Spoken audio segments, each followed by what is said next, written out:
5 तारीख शनिवार का अवसर, अष्टमी तिथि विद्यमान है और महाअष्टमी का सुंदर योग है, अशोक अष्टमी का योग है। और आपके गृह नक्षत्रों के दृष्टिकोण से इस वक्त जो है सांसारिक भावनाएं थोड़ी कष्ट दिखाई दे रही है, मन में बेकार का शोक चल रहा है, थोड़ा सा संसार से विरक्ति का भाव मन में कई बार आता होगा, क्योंकि ग्रह योग इस प्रकार के चल रहे हैं कि संसार के प्रपंच से कहीं ना कहीं पिछले करीब 8-10 महीनों से मन परेशान हो रहा है। लोगों की गलत भावनाओं को देखकर कहीं ना कहीं मन ऐसा लगता है कि संसार में सब के सब लूटने बैठे हैं और कोई संसार में अच्छा कार्य कर ही नहीं रहा है। ये भाव है, ग्रहों का खेल है। और ऐसे में अशोक अष्टमी है, थोड़ी देर जाकर अशोक के पेड़ के नीचे बैठकर सर्वमंगल मांगल्ये शिवे सर्वार्थ साधिके शरण्ये त्र्यंबके गौरी नारायणी नमोस्तुते मंत्र का जप करें।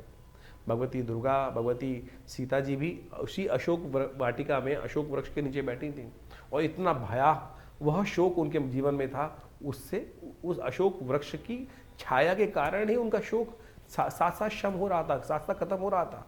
तो इस दिन अशोक वृक्ष के नीचे बैठकर थोड़ा स्तवन कर लेने से, भगवती का नाम जप कर लेने से, दुर्गा जी का जप कर लेने से अनिष्टकारी योग खत्म हो जाते हैं। महागौरी का अवसर है, ऐसे में 5 मकारों की आहुति भगवती को अर्पित करें, कल्याण होगा। और भगवती का सुंदर स्वरूप कन्या पूजन अवश्य करें, कल्याणकारी योग बनेंगे।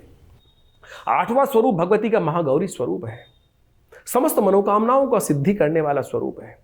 कहा जाता है भगवती महागौरी वो है कि जो देवताओं के जो मनोरथ को सिद्ध करने, 5वें अध्याय में जो कथा आती है भगवती की, जब भगवती विशेष तौर पर देवता स्तवन कर रहे होते हैं, वहाँ भगवती गौरी स्वयं आती हैं और वो देवताओं से पूछती हैं कि हे देवता लोग, तुम किसकी आराधना कर रहे हो? देवता आराधना कर रहे थे कौन से स्तुति से? देवी सूक्त से, नमो देव्यै महादेव्यै शिवाय सतम नमः, नमः प्रकृति भद्राय नियता पंटा स्मृता। तो जब भगवती उनसे पूछते हैं कि देवता लोग किसकी स्तुति कर रहे हो, तब भगवती के स्वरूप से महागौरी जी निकलती हैं और वो कहती हैं कि ये मेरी स्तुति कर रही है।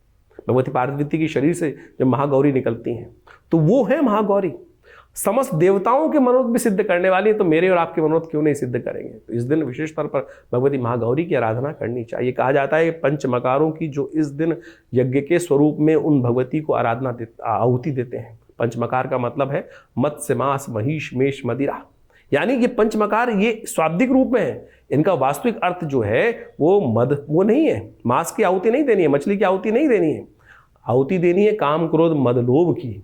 ये 5 मकार हैं, इनकी जो आहुति देते हैं वो भगवती उन पर प्रसन्न होती है। तो इस दिन कहा जाता है कि जो देवता बनना चाहते हो तो इन आहुतियां दो और फिर भगवती का वास्तविक प्रसाद आपको प्राप्त होगा।